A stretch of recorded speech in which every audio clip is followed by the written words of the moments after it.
사도행전 14장 8절부터 10절까지 한 절씩 교독하시고 마지막 절은 합독하겠습니다.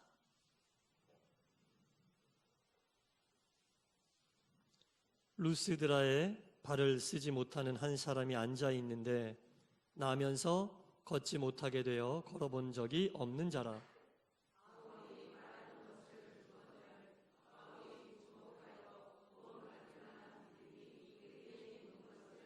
다 함께 큰 소리로 이르되 내 발로 바로 일어서라 하니 그 사람이 일어나 걷는지라. 아멘. 할렐루야. 한 주간 평안하셨습니까? 네. 각자의 상황이 다르지만 하나님께서 상황과 환경과 처지와 여건에 맞게 여러분들 모두 귀하고 아름답게 인도하신 줄 믿습니다. 아멘. 감사합니다. 낮 예배가 사도행전 14장 8절부터 10절이고 이제 찬양 예배, 오후 예배죠. 바로 그 다음에 11절, 12절입니다. 그래서 오후 예배까지 꼭 같이 함께 예배로 하나님께 영광 돌리시기를 축원합니다. 처음 아멘 할 때보다 조금 작아졌는데 쑥스러워서 그러신 거겠죠. 어두움을 좋아하는 사람은 없습니다. 어두움은 다 싫어하죠. 우리가 실제로 어두운 공간에 들어갈 때도 있지만 삶이 어두움에 놓였다라고 생각되는 그러한 시간들이 다 있습니다. 어두운 가운데 내가 처해져 있구나. 내 인생이 지금 어두운 가운데 처해져 있구나. 이런 느낌을 우리가 받을 때가 있는데 그 어두움을 어떻게 우리가 물리쳐낼 수 있겠습니까, 여러분? 삽으로 퍼서 어두움을 옮길 수도 없는 거고 불도저를 불러서 밀어낼 수도 없는 거고 그럼 어떻게 어두움을 우리가 삶 속에서 물리칠 수 있겠는가? 어두움과 정반대의 본질을 가진 것이 등장하면 됩니다. 그게 바로 뭡니까? 빛입니다. 그래서 어두움은 빛이 나오면 아무리 넓게 깊게 어두움이 배어져 있어도 정말 바늘귀와도 같은 한 줄기 빛만 우리 가운데 비추어지면 그 깊고 그 넓었던 어두움이 한순간에 물러날 수 있다는 겁니다. 어두움은 어두움으로 물리칠 수가 없습니다, 여러분. 반드시 빛이 있어야만 그 어두움을 물리칠 수 있다는 겁니다. 에덴 동산을 하나님께서 만드시고 아담과 하와를 그곳에 살게 하셨습니다. 그런데 아담과 하와의 마음에 죄의 어두움이 드리워지기 시작했습니다. 그 죄의 어둠으로 인하여 죄를 짓고 난 이후에 아담과 하와는 밝은 곳에 있지 못했어요. 그 마음이 어두워지고 실제로 나무숲을 뒤로 어두운 곳을 찾아 들어갔어요. 어두움 속에서 두려워하고 있던 아담과 하와에게 그 어두움을 밝게 비추주는 한마디 말씀이 들렸는데 바로 하나님의 말씀입니다. 아담아, 아담아, 어디에 있느냐? 이 한마디의 말씀이 어두움 속에 있었던 아담과 하와를 밝히 비추게 되었습니다. 본인이 죄를 지었다는 것을 깨닫게 하고 그 죄로부터 어떻게 탈출해야 할지를 깨닫게 하시는 하나님의 말씀이 아담과 하와에게 들려졌던 겁니다. 여러분, 어두움을 물리칠 수 있는 유일한 것은 바로 말씀의 빛입니다. 말씀만이 어두움을 물리칠 수 있는 유일한 빛임을 오늘 우리에게 보여주고 있는 것입니다. 너희는 세상의 빛과 소금이 되라고 말씀하셨는데 그 빛은 뭘 말씀하시는 거예요? 바로 말씀을 얘기하는 거예요. 빛이 되란 얘기는 말씀을 품고 사는 사람이 되란 얘기예요. 어두움 속에 있었던 아담과 하와에게 빛의 말씀을 주셨던 하나님처럼 우리가 나가서 빛의 역할을 감당하려면 우리 속에 말씀이 있지 않고서는 빛의 사명을 감당할 수 없다는 겁니다. 그래서 우리가 항상 말씀이 우리 가운데 있을 때 우리는 비로소 빛의 역할을 감당할 수 있게 되는 거죠. 하나님께서 에스겔 선지자에게 이런 말씀을 하셨어요. 에스겔 2장 8절 말씀을 제가 읽어보겠습니다. 너 인자야, 내가 내게 이르는 말을 듣고 그 패역한 족속같이 패역하지 말고 내 입을 벌리고 내게 주는 것을 먹으라. 하나님께서 에스겔에게 내가 내게 이르는 말을, 하나님께서 하시는 말씀을 듣고 입을 벌리고 그 말씀을 먹으라고 말씀하십니다. 말씀을 귀로만 듣지 말고 입을 벌려 먹으라고 말씀하십니다. 여러분, 제가 좀 전에 말씀이 빛이라고 설명드렸지요. 하나님의 말씀은 귀로 듣는 게 아니라 입을 벌려 먹는 겁니다. 먹어야만 그 말씀이 우리 속에 들어오고 우리가 빛을 가진 빛의 자녀로서의 삶을 살 수 있다는 겁니다. 그래서 에스겔에게 입을 벌려 말씀을 먹으라고, 말씀을 듣지 말고, 귀로만 듣지 말고 말씀을 먹어야만 내가 빛의 자녀로 삶을 살 수 있다고 주님이 분명히 말씀하고 계십니다. 입을 크게 벌려 그 말씀을 먹어라. 지금 바벨론에 포로로 잡혀있는 이스라엘 사람들은 다 하나님을 믿는 사람인데 그 말씀을 입을 벌려 먹지 않고 다 귀로만 듣는 거예요.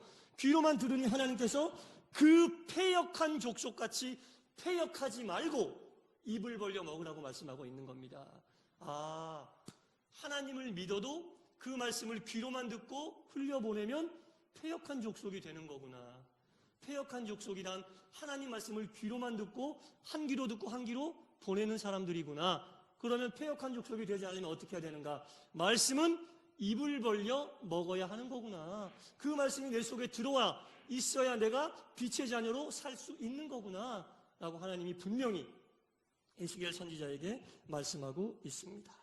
지금 에스겔이 어떤 처지입니까? 바벨론의 포로로 끌려가 있는 처지입니다.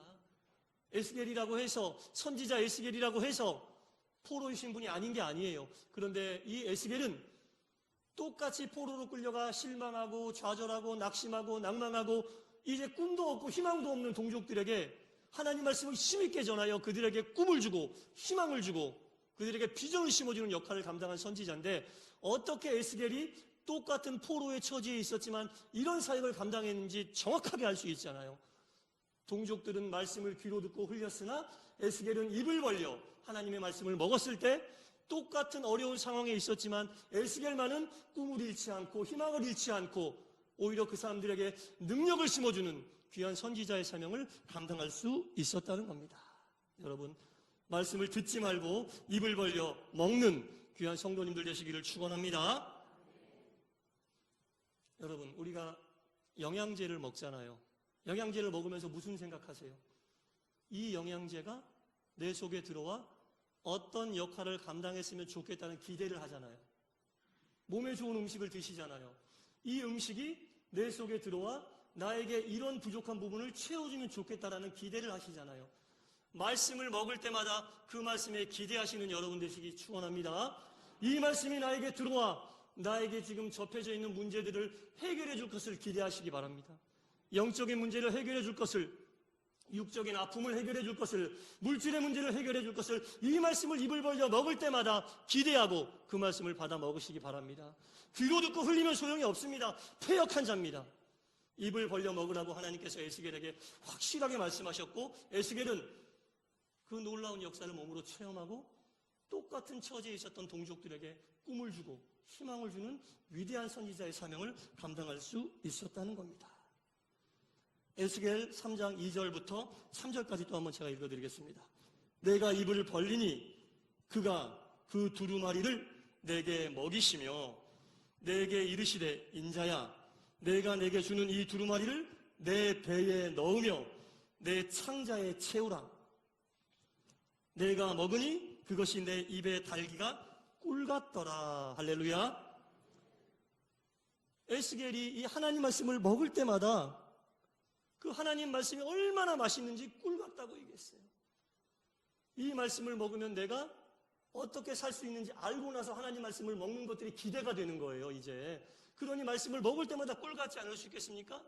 이 말씀을 내가 먹고 힘을 내서 동족들에게 말씀을 전하고 희망을 주고 비전을 갖게 하니 그 말씀을 먹을 때마다 얼마나 힘이 있고 능력이 있고 그 말씀이 꿀처럼 달았겠습니까, 여러분? 말씀을 먹을 때마다 그 말씀이 여러분들에게 꿀과 같은 말씀 되기를 간절히 축원합니다. 여러분, 말씀을 먹으면 말씀에 지배받게 됩니다. 우리가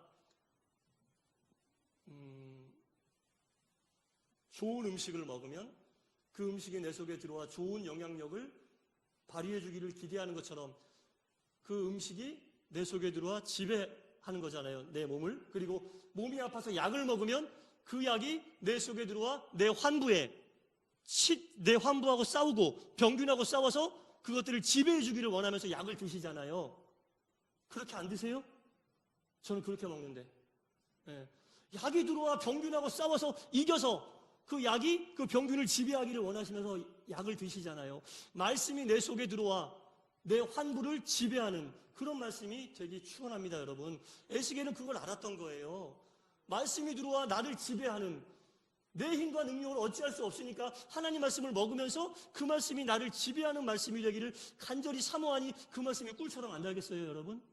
너무나 꿀처럼 단 겁니다, 여러분. 그때 말씀의 능력이 나타난 줄 믿습니다.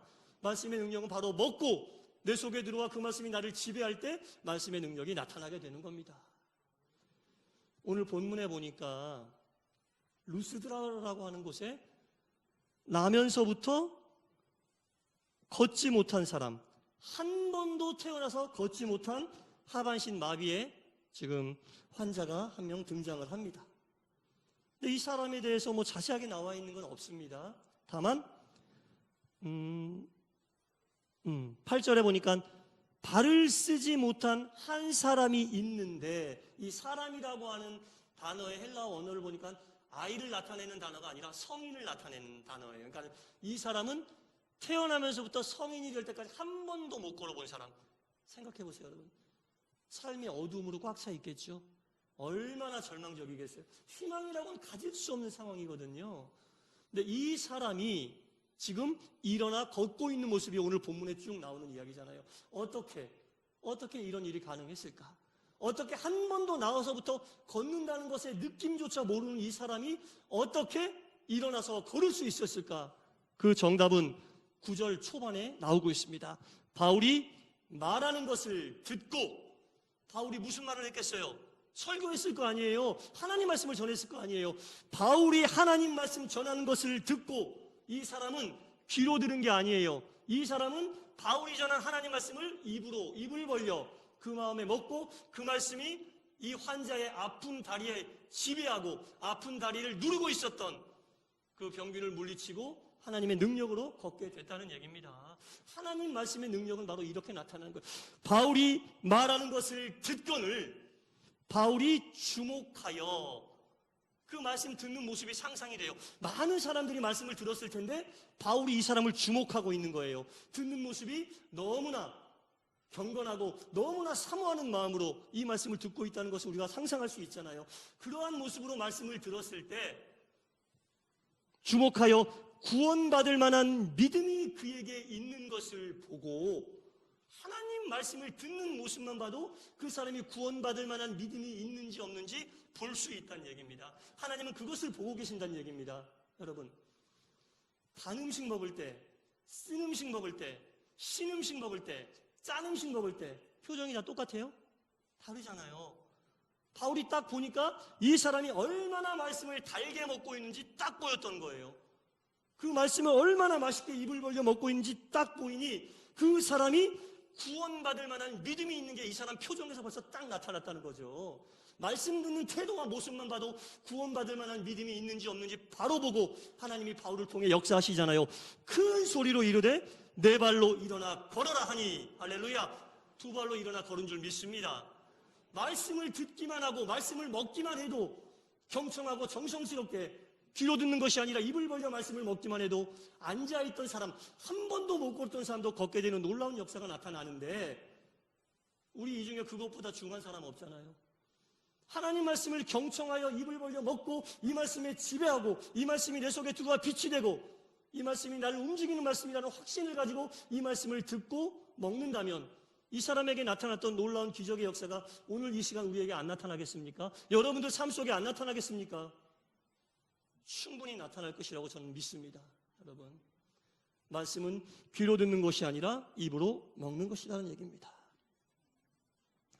하나님 말씀을 얼마나 경청했든지 얼마나 주목했든지 구원받을 만한 믿음이 있다고 이 사람은 한마디도 안 했는데 말씀 듣는 모습만 보고도 구원받을 만한 믿음이 있다고 판단이 됐다는 거죠.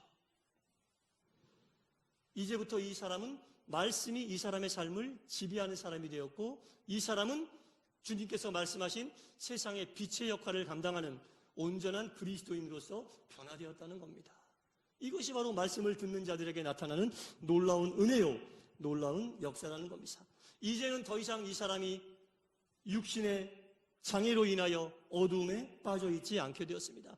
이날의 이 사건은 육신의 사건뿐 아니라 영의 구원의 사건까지 이어지게 되는, 이 사람 일생에 있어서 놀라운 전환점이 되는 한 터닝 포인트가 되는 귀한 사건이었다는 것입니다. 하지만 에스겔 시대의 유대인들은 이러지 못했다는 거죠. 하나님을 믿긴 믿는데 타성에 젖어 있고 매너리즘에 빠져 있고 습관적으로 예배를 드리니 주님께서 믿고 예배를 드림에도 불구하고 패역하다라는 말로 그들을 질책하고 계십니다. 여러분, 말씀을 먹지 않고 듣는 자들은 패역한 자라고 우리 주님께서 경고하고 계시는 겁니다. 성경에서는 이제 이 일어난 사람에 대해서 더 이상 언급을 하고 있지는 않습니다. 하지만 이 사람의 삶은 계속해서 이 사람이 말씀의 지배를 받기를 사모하고 이날 고침받았을 때 이 마음으로 하나님 말씀을 계속해서 먹었다면 이 사람의 삶은 정말 세상에 빛이 되는 귀한 삶을 살았을 것이라고 확신합니다. 바울이 이 루스드라의 사건을 통해서 하나님의 도구로 쓰임받고 이후에 고백한 말이 있는데 로마서 10장 17절에 이렇게 고백하고 있습니다. 그러므로 믿음은 들음에서 나며 들음은 그리스도의 말씀으로 말미암느니라. 할렐루야. 믿음은 들음에서 나는데 뭘 들음에서 나느냐? 그리스도의 말씀을 들음에서 난다라는 거죠. 구원받을 만한 믿음이 있다는 얘기는 그리스도의 말씀에 의하여 모든 것이 가능해졌다는 이야기를 하고 있는 겁니다. 사랑하는 성도 여러분, 우리가 매일 말씀을 듣고 매일 말씀을 읽고 매일 말씀을 가까이 합니다. 하지만 여러분, 귀로만 눈으로만 하지 마시기 바랍니다. 이제는 입을 벌려 그 말씀을 간절히 사모하시고 그 말씀이 내 속에 들어와 내 삶을 지배하기를 간절히 사모하시기 바랍니다. 내 속에 나를 누르고 있고 힘들게 하고 어렵게 하고 괴롭게 하는 그 모든 것들과 싸워 이길 것은 하나님 말씀밖에 없음을 아시고 주시는 말씀마다 보는 말씀마다 듣는 말씀마다 다 여러분들이 꼭꼭 씹어 잘 드셔서 여러분 속에 말씀 충만하고 그리스도의 빛이 충만하여 말씀의 능력이 나타나는 삶을 사시기를 간절히 축원합니다. 기도하겠습니다. 하나님, 모든 능력은 하나님의 말씀에서 나옵니다. 말씀은 귀로 듣는 것이 아니고 눈으로 보는 것이 아닙니다. 입을 벌려 꼭꼭 씹어 내 속에 우리가 온전히 먹고 우리 속에 쌓는 것입니다. 그 말씀이 우리 속에 온전히 쌓여 있을 때 우리는 말씀의 지배를 받게 되고 그 말씀에 의하여 우리의 삶에 주님의 능력이 나타나게 될 줄 믿습니다. 사랑하는 동산의 모든 성도님들 말씀을 잘 씹어 드셔서 그 말씀의 지배를 받고 하나님 보시기에 합당하며 영광의 삶을 살도록 인도하여 주시옵소서. 예수님 이름으로 기도드리옵나이다. 아멘. 찬송가